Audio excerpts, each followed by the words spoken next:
कैसे हो dear student. मेरे को भी 4-5 दिन हो गए, क्योंकि परिवार को भी समय देना पड़ता है, क्योंकि परिवार के बिना कुछ नहीं होता है। तो कोई खेत में ही काम था और भी काम थे, तो परिवार को भी समय देना पड़ता है। और जो आज हमारा जो टॉपिक रहेगा वो रहेगा कि सदिशों का वियोजन। सदिशों के संयोजन नियम हम पढ़ चुके हैं, और सदिशों के संयोजन नियम त्रिभुज नियम को एक बार वापस पढ़ लेना। जो आज टॉपिक में पढ़ाऊंगा उसमें यही सदिशों के त्रिभुज नियम भी खास तौर पर आपके याद रखना है आपको। तो आज आपके संयोजन का मतलब होता है जोड़ना, और आज मैं आपको पढ़ाऊंगा कि सदिशों का वियोजन मतलब सदिश को कितने भागों में। सदिशों का वियोजन दो विधियों के द्वारा दो विधियां उपयोग में ली जाती है। एक तो द्विविमीय मतलब दो दिशा में सदिश का वियोजन, और एक होता है आपके त्रिविमीय वियोजन। सदिश का वियोजन दो रूप से किया जा सकता है, द्विविमीय और त्रिविमीय। दोनों हम पढ़ेंगे आज के लेक्चर में कि सदिश का द्विविमीय वियोजन किस प्रकार किया जा सकता है, और उसका यदि आपको घटक दे रहे थे उसका परिणाम किस प्रकार ज्ञात कर सकते हो, और उसकी दिशा किस प्रकार ज्ञात कर सकते हो। इसी प्रकार त्रिविमीय आपको 3 घटक दे रखे हैं, उन घटकों को आपको कह दिया कि 3 दिशा में दे दिया, इसका परिणाम ज्ञात करो और दिशा ज्ञात करो। तो वो आप किस प्रकार ज्ञात करोगे वो आज आपको तो पढ़ाऊंगा मैं कि सदिशों का वियोजन। आज जो हमारा टॉपिक रहेगा सदिशों का वियोजन। सदिशों का वियोजन, वियोजन यानी बांटना। अब सदिशों का वियोजन मुख्य रूप से 2 प्रकार से किया जाता है। एक नंबर लिख दो आपके में कि द्विविमीय निर्देशांक तंत्र में, द्विविमीय निर्देशांक तंत्र में, निर्देशांक तंत्र में सदिश का वियोजन। सदिश का मतलब किसी सदिश का वियोजन या सदिश का वियोजन, सदिश का वियोजन, सदिश का वियोजन। तो 2 विमाएं हैं, द्विविमीय में आपने सदिश का वियोजन करना है। तो पहले आप डायग्राम को अच्छी तरीके से समझो। मैंने मान लिया मेरे पास ये सदिश है, ये सदिश है ए वेक्टर। ए वेक्टर सदिश है। इस ए वेक्टर सदिश को मैं 2 द्विविमीय पढ़ रहा हूं ना, इस चीज पर फोकस रखना। द्विविमीय 2 दिशाओं में मैंने इसको क्या कर दिया, एक तो कर दिया x में वियोजित, और एक इसको कर दिया y में वियोजित। ये मूल बिंदु हो गया आपका, ये हो गया आपका x, और ये हो गया आपका y। ये सदिश था ए वेक्टर। इस ए वेक्टर सदिश को मैंने 2 विमाओं मतलब 2 विमीय x में और y में मैंने मान लिया कि ये सदिश ए वेक्टर है, वो x के साथ थीटा कोण बना रहा है। क्या कोण बना रहा है? थीटा कोण बना रहा है। आगे बात समझ में। अब आपको पता है कि ये हो गया आपके पास ए एक्स वेक्टर, और ये हो गया आपके पास ए वाई वेक्टर। आगे तो समझ में।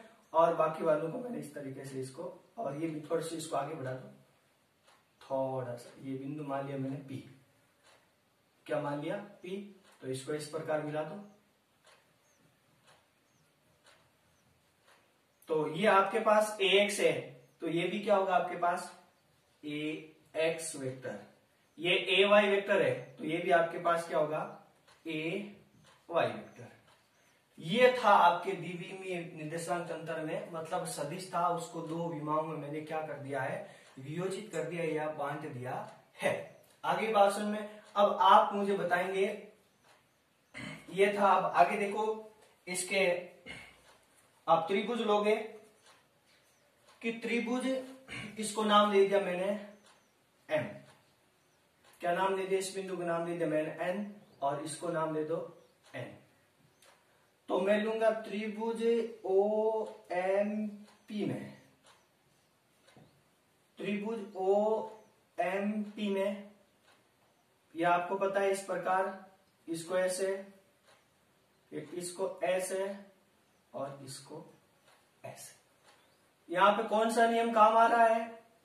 सदिशों के संयोजन का त्रिभुज नियम काम आ रहा है। कौन सा नियम?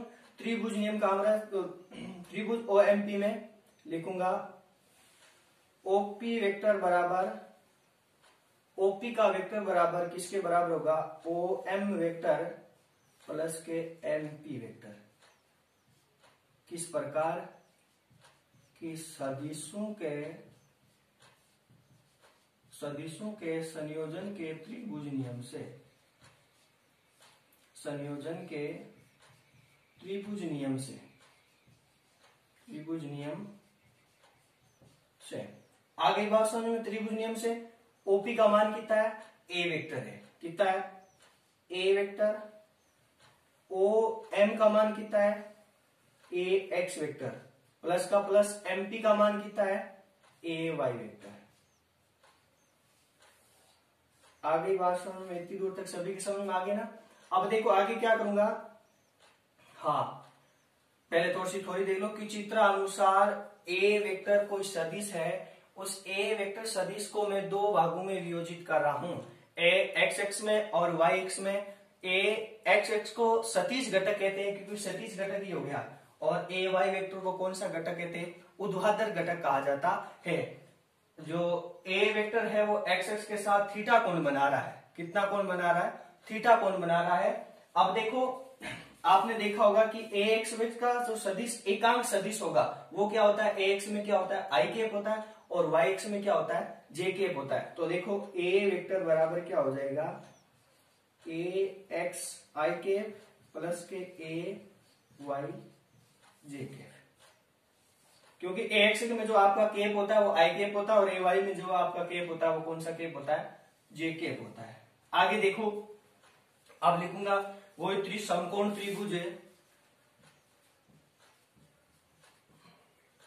समकोण त्रिभुज ओ एम पी में, समकोण त्रिभुज कौन सा? ओ एम पी में। यहां पे 90 डिग्री का कोण बन रहा है ओ एम पी में। तो लूंगा कि साइन थीटा बराबर, साइन थीटा बराबर क्या होता है? लंब बटा कर्ण होता है। लंब बटा कर्ण। लंब का मान कितना आपके पास? एमपी। एमपी अपॉन कर्ण का मान क्या आपके पास? ओपी। क्या मान है? ओपी।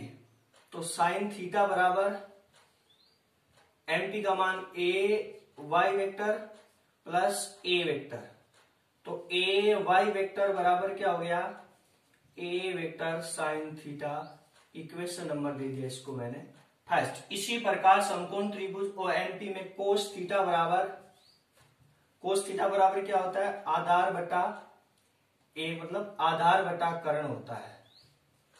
आधार बटा, आधार का मान कितना आपके पास? O M.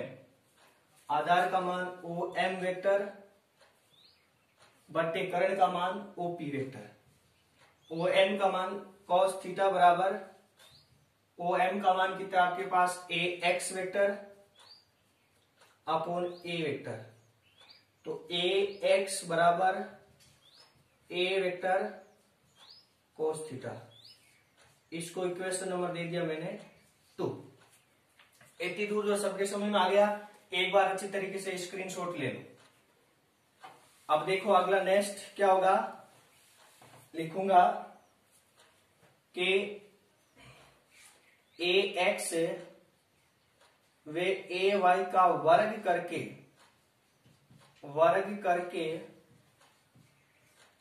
करके जोड़ने पर, दोनों का वर्ग करके आपको क्या करना है? जोड़ना है, ए एक्स का और ए वाई का। तो ए एक्स का square plus k a Y का स्क्वायर, दाएं पक्ष का दाएं पक्ष आपस में जोड़ना भी ना, तो बाएं पक्ष का बाएं पक्ष जुड़ेगा, दाएं पक्ष का दाएं पक्ष। तो a square sine square theta plus k a square cos square का थीटा। तो a x square plus k a y square, a square क्या दिखाई दे रहा है आपको? कॉमन दिखाई दे रहा है। तो साइन स्क्वायर थीटा प्लस के कोस स्क्वायर थीटा। आगे बात समझ में, साइन स्क्वायर थीटा प्लस के कोस स्क्वायर थीटा सर्व समीकरण नंबर 1 से क्या होता है, ए एक्स स्क्वायर प्लस ए वाई स्क्वायर बराबर ए वेक्टर का स्क्वायर इंटू 1। तो ए वेक्टर का स्क्वायर बराबर क्या हो गया, ए x square plus k a y square. यदि आपको कोई दो घटक दे रखे हैं, किस प्रकार, यदि कोई द्विविमीय सदिश में दो आपको घटक दे रखे होते हैं तो उन घटकों का परिणाम ज्ञात करने के लिए ये आपका फॉर्मूला होगा कि ए वेक्टर का स्क्वायर बराबर a x square plus A Y का स्क्वायर। अब देखते हैं कि अगला क्या है। ये तो था आपका परिणाम, परिणाम और आपको दिशा दोनों ज्ञात करनी है, परिणाम और क्या करें, दिशा भी ज्ञात करनी है। तो देखो इसको इस प्रकार भी लिख सकते हो कि ए वेक्टर बराबर अंडर ए एक्स का स्क्वायर प्लस ए वाई का स्क्वायर। आगे बात समझ में, इसको इक्वेशन नंबर आपकी सरलता के लिए 3 दे सकते हो। तो समीकरण 3 क्या होता है कि यदि आपको कोई दो सदिश दे रखे होते हैं, कोई दो सदिश दे रखे होते हैं, उन सदिशों का आप क्या ज्ञात कर सकते हो, द्विविमीय में दो घटक दे रखे तो उन घटकों का आप क्या कर सकते हो, उसका परिणाम ज्ञात कर सकते हो। अब देखते हैं कि ए वाई हाँ ऐसे होगा कि ए वाई में ए एक्स का भाग देने पर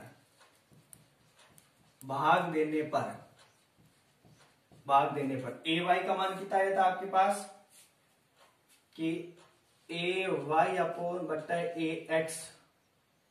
तो ए वाई बराबर ए एक्स है, बराबर ए वाई का मान कितना है, a square sine square theta upon a x का मान कितना है, a square cos square theta. A square से a square cancel, a y upon a x बचा क्या, साइन स्क्वायर थीटा बट्टे कोस स्क्वायर थीटा। फॉर्मूला पढ़ा होगा आपने कि साइन थीटा बटा कोस थीटा क्या होता है, टेन थीटा, लेकिन साइन स्क्वायर थीटा बटा कोस स्क्वायर थीटा बराबर क्या है, तो a y upon a x बराबर ए वाई अपॉन ए एक्स बराबर ए वाई अपॉन ए एक्स बराबर क्या है आपके पास, टेन थीटा। क्या आपके पास टेन थीटा। तो थीटा बराबर क्या हो गया, टेन यूनिवर्स से। इसको इस प्रकार भी लिख सकते हो ना, इधर देखो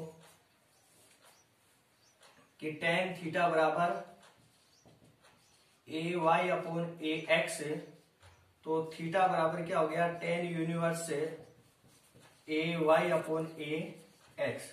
ये इस सूत्र से आप क्या ज्ञात सकते हो, इसको समीकरण नंबर 4 दे सकते हो कि यदि आपको कोई दो सदिश द्विविमीय निर्देशांक तंत्र में दिए हो तो उन सदिशों की दिशा और परिणाम समीकरण 3 व 4 से ज्ञात कर सकते हो। ये तो था आपके द्विविमीय निर्देशांक तंत्र में। और अब ज्ञात करूंगा मैं त्रिविमीय निर्देशांक तंत्र में सदिश का वियोजन। देखो त्रिविमीय इस प्रकार होगा, सिर्फ त्रिभुज का एक नियम ध्यान में रखना।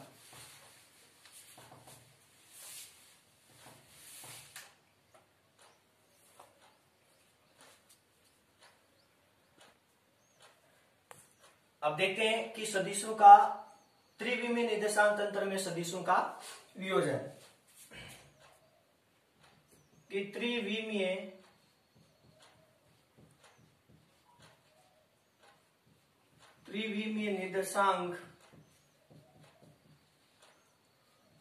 निर्देशांक तंत्र में सदिशों का या सदिश का किसी सदिश का वियोजन, वही सदिश लिया। इसका डायग्राम अच्छी तरीके से समझ लेना। बोर्ड पर आपको त्रिविमीय में तीनों जो निर्देशांक तंत्र रहते हैं वो एक दूसरे के लंबवत रहते हैं, लेकिन जो बोर्ड पर दिखाई दूंगा वो देख लेना अच्छी तरीके से। मैंने मान लिया ये कोई मेरे पास कोई सदिश है ए वेक्टर, ये इसका ये हो गया आपके वाई एक्स में, मैं इसको पहले एक्स में वियोजित, फिर वाई एक्स में, ये बिंदु आपका P है, ये O है, ये आपका x है, ये आपका yx है, yx।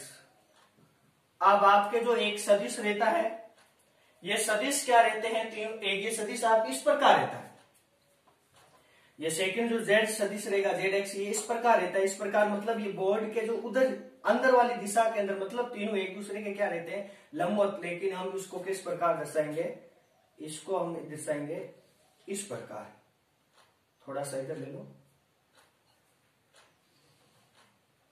ये जेड एक्स हो गया, क्या हो गया, जेड एक्स।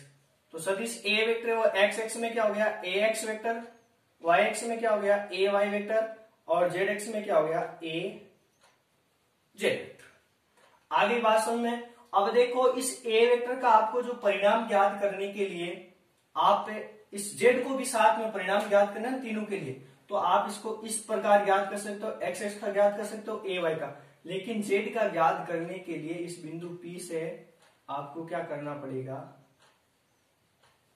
इन दोनों सदिशों पर ये क्या करना पड़ेगा, दोनों सदिशों के बीच में जेड एक्स में भी और एक्स एक्स में भी क्या करना पड़ेगा, लंब डालना पड़ेगा। इसको नाम दे दिया मैंने एम, क्या कर दिया एम, और इसे इस जेड एक्स पर इसको नाम दे दिया मैंने टी एम, फिर इसको मिला दिया एस, आगे बात समझ में, और फिर इस मूल बिंदु को मिला दिया इस एम से। तो ये एक्स है तो ये क्या भी होगा, ए एक्स वेक्टर होगा, ये भी ए वाई वेक्टर होगा। अब आप बताएंगे कि यदि ये ए जेड वेक्टर है तो ये भी क्या हो जाएगा आपके पास, ए जेड वेक्टर। आगे ना भाषण में ए जेड, और इसको नाम दे दिया मैंने,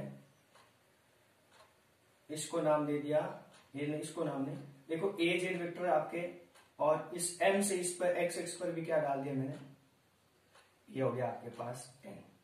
अब ये होगा आपके पास ए जेड वेक्टर, ये होगा, यदि ये ए जेड वेक्टर है तो ये भी क्या आपके पास ए जेड वेक्टर है।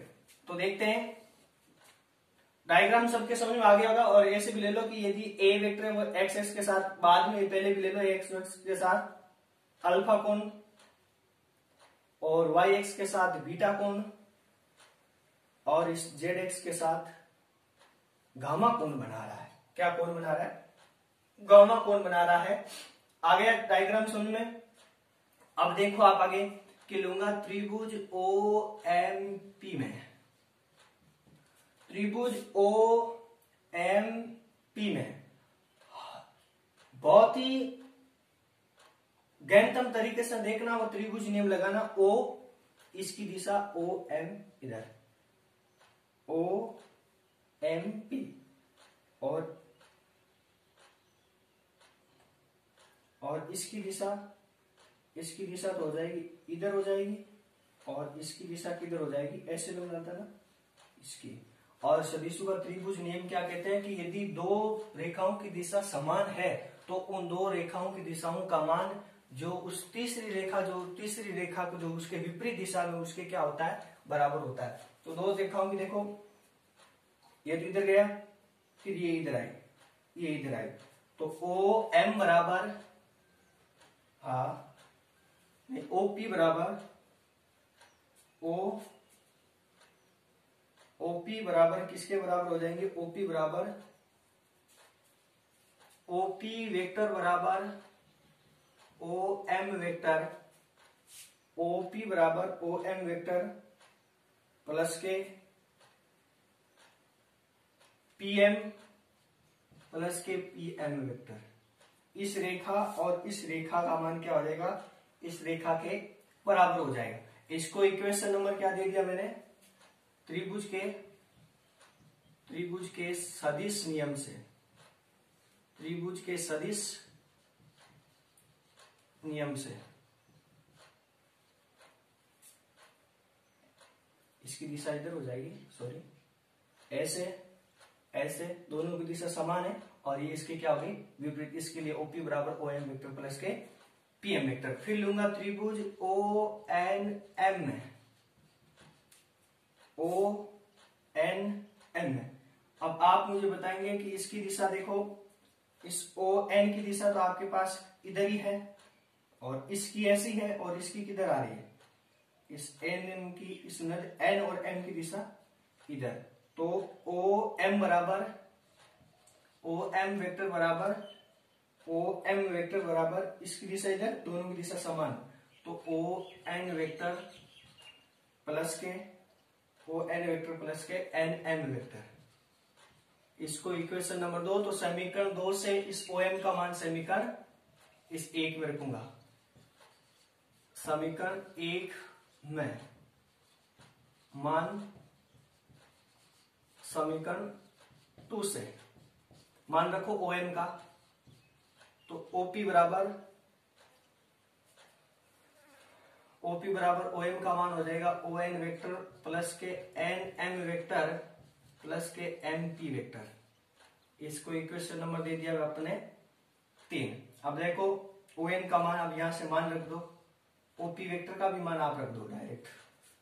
ओ पी वेक्टर का मान आपके पास क्या है, डायग्राम से a vector, O N vector का मान क्या है आपके पास a x vector, plus N M vector का मान क्या है आपके पास a z vector, plus k M P, M और पी का मान क्या है आपके पास ए वाई वेक्टर। इसको शुद्ध रूप ऐसे भी लिख सकते हो, ए x vector plus k a y vector plus k a z vector. और यदि इनके आपको एकांक सदिश के रूप में लिखो तो ए वेक्टर बराबर a x I cap plus A y vector J cap plus A z vector के कैप, ये भी हो सकता है। अब देखो सदिश ए वेक्टर का आपको क्या ज्ञात करना है, परिणाम ज्ञात करना है। क्या कि सदिश ए वेक्टर का परिणाम, एक बार इसका स्क्रीनशॉट ले लो आराम से। सदिश ए वेक्टर का परिणाम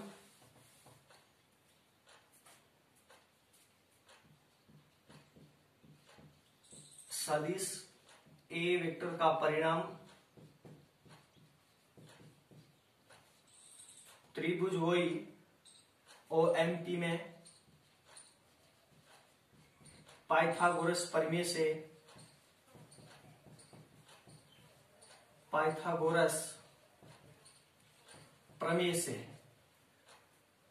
त्रिभुज ओ एम पी में पाइथागोरस प्रमेय से मतलब वो भुजा जो उसको विपरीत क्रम में हो रही है वो तो आपके डायरेक्ट क्रम में होगी, तो ओ इधर इसकी इधर, तो ओपी का स्क्वायर बराबर ओ एम का square plus k M P का स्क्वायर। इक्वेशन नंबर इसको 4। फिर लिखूंगा त्रिभुज ओ एन एम में ओ एम एन में वो वैसे जो विपरीत क्रम में ऐसे मतलब ओ एम का स्क्वायर बराबर ओ एन का स्क्वायर प्लस ओ एम, नहीं ओ एम तो हो गई एम एन का स्क्वायर। अब समीकरण 4 से इसमें मान रख दो, समीकरण 4 से इसे ओ एम का मान इसमें रख दो, तो ओपी का स्क्वायर बराबर ओ एम का मान रखा ओ एन का स्क्वायर प्लस एन एम का square plus k M P, तो है ही समीकरण 4 में, तो ए स्क्वायर बराबर a x square O N का मान a x square plus N M का मान plus k a z square z a plus k a y square. शुद्ध ऐसे भी लिख सकते हो ए स्क्वायर बराबर a x square plus A y square plus k a z square. यही क्या होगा यदि आपको सदिश दे रखे, इसको समीकरण नंबर क्या दे सकते हो आप 5। यदि आपको सदिश त्रिवी में 3 घटकों में दे रखे होते तो उनका परिणाम ए वेक्टर का स्क्वायर बराबर a x square plus A Y का स्क्वायर प्लस ए जेड का स्क्वायर से आप ज्ञात कर सकते हो। अब देखो और आगे ले लेना आराम से स्क्रीनशॉट इसका। यदि आपको माना कि ये सदिश ए वेक्टर है, एक्स के साथ अल्फा कोण, वाई एक्स के साथ बीटा और जेड एक्स के साथ गामा कोण बना रहा है, तो आप लिख सकते हो त्रिभुज ओएसपी में